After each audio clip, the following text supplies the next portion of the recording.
everyone, welcome to back my channel. I hope everyone is having a wonderful day.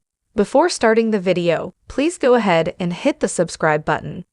At Crimson Lights, Connor and Chelsea chat about his day off school. Connor assures her it's not throwing him off as he's using the techniques his counselor suggested. Sally comes in and Connor calls out to her. He says he misses her, and he knows his dad does too. Just because they're not together anymore doesn't mean they can't be friends. Right, Mom? Chelsea says of course, though Sally's busy these days. Sally assures him she always has time for friends. Connor announces he has to meet his friend, hugs Sally, and leaves. Chelsea tells the redhead she's sorry. She knows this is very difficult. Sally is coping and moving on. Chelsea compliments her new line, and Sally tells her to stop. She doesn't feel like pretending. It's enough already. Chelsea tells Sally they're colleagues and she wants to get along. Sally can feel her guilt, and her compliments seem like pity for the losing team. Chelsea protests. Sally doesn't find it easy to be around her, but she will try to keep things civil. Chelsea promises to keep her praise in check. Sally tells Chelsea she doesn't hate her. What happened wasn't all on her, but right now she isn't sure she can forgive either of them. At Society, Billy puts in a call to Jack and tells him he's on his way over. As he disconnects and heads to the exit, Adam comes in. He asks, "What is it now, Billy?" Billy says, "You just couldn't help yourself, could you?" He complains about the drivel he released about mayhem at Abbott Chancellor. There was nothing truthful about it. Adam argues the place was a complete mess. Billy says they were hit pieces. Adam scoffs, poor Billy, always the victim. Billy knows he was acting as Victor's puppet. Adam says at least he's succeeding at his Nepo job. Billy tells him actions have consequences. Adam needles about him being out of a job, kicked out by his own mother. Would he care to comment? Billy warns Adam not to mess with him, not today. Adam says it's not his fault he doesn't have a company to run. Billy says he made him look bad to his mother. Adam brings up the making of a monster expose. Billy says that was factual. He's had a front row seat to his hit jobs over the years, including a hit and run. He tells Adam he could have shown some restraint toward his company, especially after what happened with Chelsea.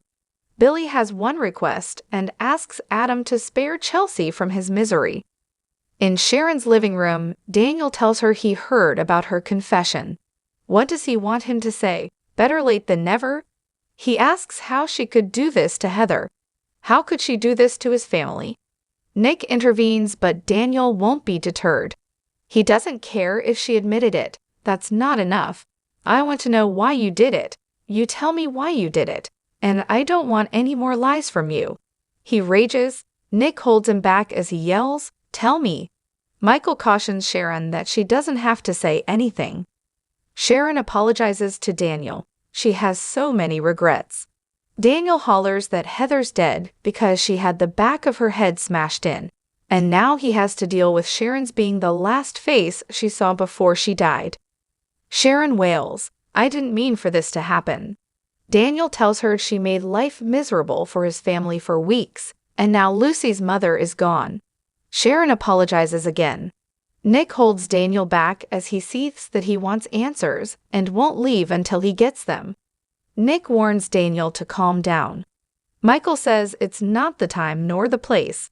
Daniel feels Sharon owes her an explanation. She says he's right.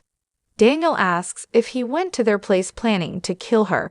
He asks why she knocked her out. Sharon doesn't remember. Daniel brings up her framing him. Did she just have so much anger and hatred for him it just came spilling out? Michael can't allow Sharon to say anything more. Daniel doesn't think he'll stop. He'll do whatever he wants, just like Sharon's been doing. He wants to know if Sharon's pleading not guilty. Nick will answer his questions. Daniel rails that he shouldn't even be there. He should be in the hospital with his mother. He accuses Sharon of running her off the road and warns he will never forgive her for this. Nick ushers Daniel out the door to go to the hospital. Michael holds Sharon. In the motel, Jordan reads the news report on Sharon's arraignment to Ian. She's sure he's happy things are falling into place. Ian complains about how long it took her to confess. He wants to know how the family has reacted. Jordan's sure they're miserable. Ian needs facts and details, not speculation. Jordan reminds him it's dangerous for her to walk around, whereas he can roam freely. He's reformed. Ian chuckles that he can still break a law or two when he needs to.